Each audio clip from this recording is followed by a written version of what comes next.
Hola, buenos días. Mi nombre es David García Rodríguez Izquierdo. Soy profesor en la Universidad de Cádiz, en el Departamento de Filología Francesa e Inglesa. Y hoy tengo el gusto de presentarles los resultados de un estudio que he llevado a cabo que se titula Patrones de uso y funciones de la lengua inglesa en el aula AICLE, un análisis del contexto bilingüe en la provincia de Cádiz. Bien, pasamos a la introducción.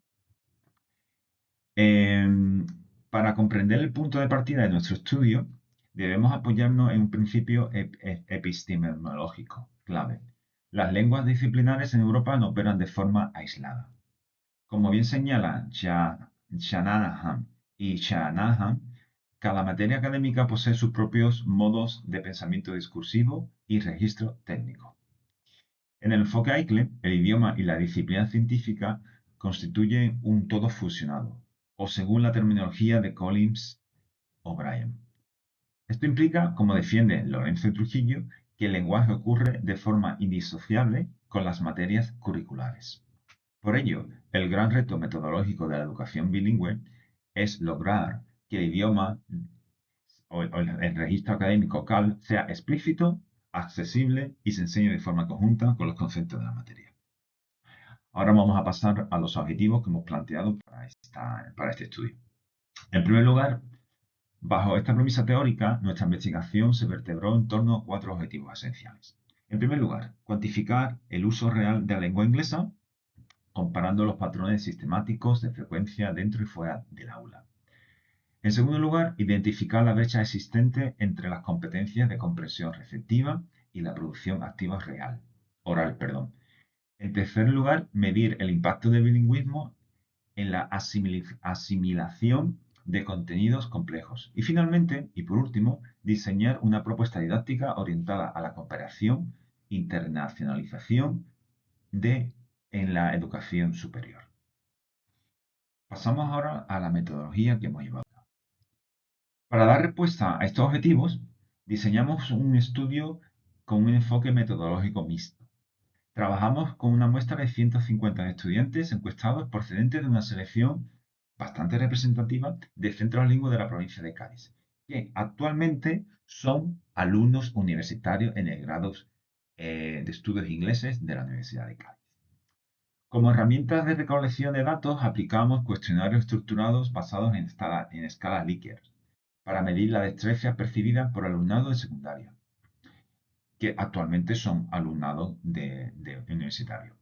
Eso se complementó con un análisis cuantitativo de frecuencia de uso lingüístico a través, que veremos los resultados de la tabla número 1, y una codificación inductiva de las ventajas y desventajas percibidas cualitativamente.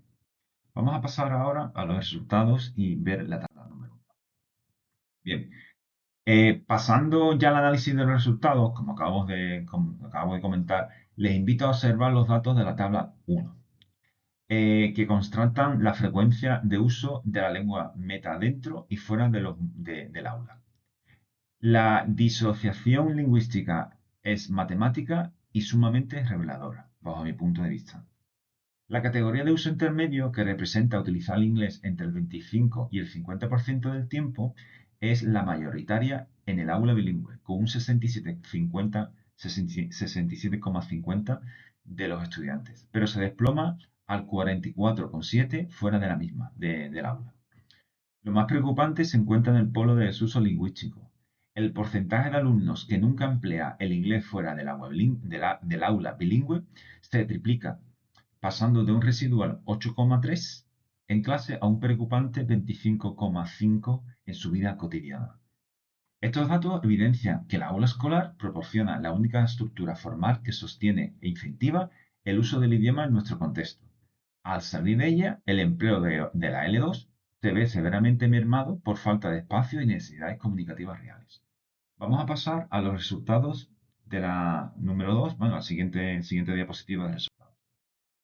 Bien, es realmente bastante asombroso cómo los datos que podemos ver y la brecha que hay, como hay una especie de polarización.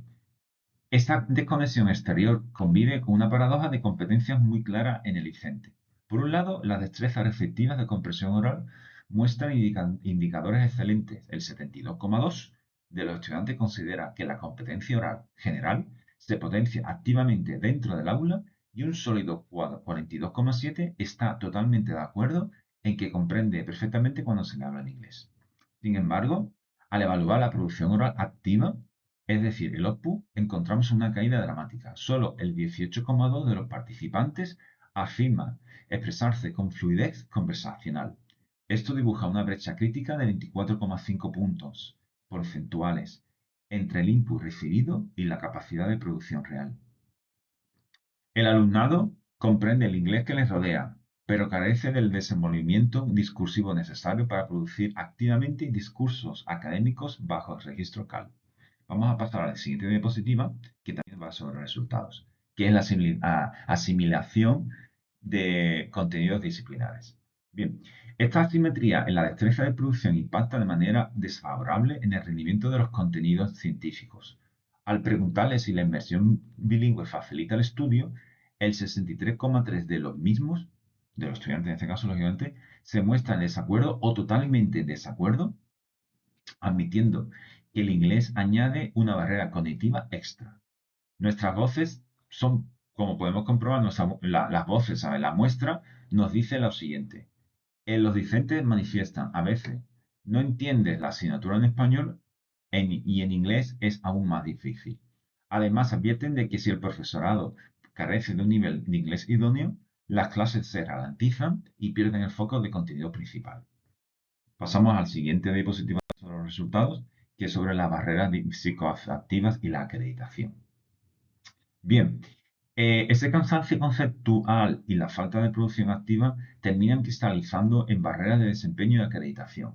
Solo el 32,8% del alumnado se siente preparado para acreditar de forma inminente el nivel B2, frente a un 66,7% que declara una profunda incertidumbre o falta de confianza para realizar dicho examen de forma exitosa.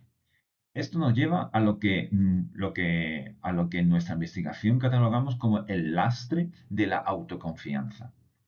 El 48,7% del alumnado padece de baja autoestima, lingüística y miedo a hablar en público, en la L2, en inglés en este caso, a pesar de que el 83,8, valora de forma sumamente positiva el programa bilingüe para su formación futura y el 63,2% reconoce que se les dota de un mayor entendimiento de la cultura anglosajona. El alumnado reconoce el valor instrumental del bilingüismo, pero el sistema actual no les provee de la confianza emocional para llevarlo a cabo.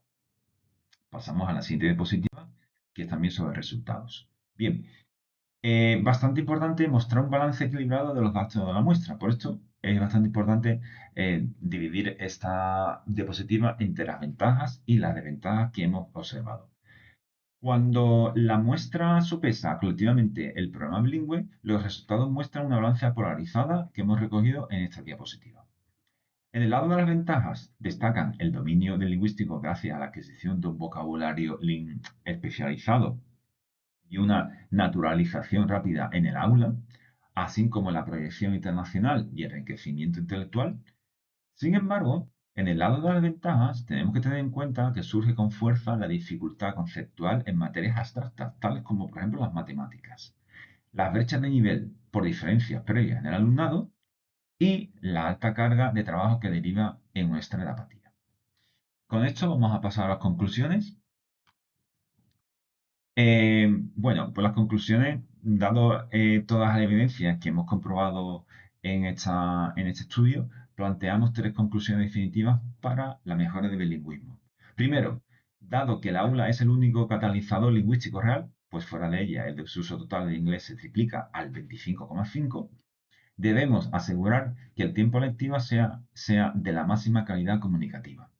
Segundo, es urgente revertir la brecha de 24,5 puntos entre recepción y producción. El aula no puede ser un espacio de escucha pasiva, debe ser un entorno de producción activa y sistemática. Y tercero, es fundamental capacitar metodológicamente al docente de contenido en el diseño de estrategias de andamiaje discursivo. Solo así evitaremos que el inglés se convierta en una barrera cognitiva, un factor de rezago académico. En la siguiente diapositiva vamos a ver propuestas de internacionalización. Bien, La internacionalización como propuesta de transferencia en perfecta sintonía con el eje de este Congreso. Afirmamos que la internacionalización y la cooperación curricular requieren conectar el aula con el mundo exterior. Proponemos para ello el desarrollo sistemático de proyectos de aprendizaje colaborativo internacional en línea, proyectos COE o intercambios virtuales. Conectar el aula de secundaria de la provincia de Cádiz con las aulas universitarias de todo el mundo de forma virtual es la vía más eficaz y democrática para transformar ese input pasivo en interacción real, rompiendo una vez por todas la barrera de autoconfianza lingüística. Bueno, con esto llegamos al final. Quedo a su entera y disposición para abordar cualquier tipo de pregunta, debatir, responder, etcétera. Muchísimas gracias por vuestra atención y buenos días.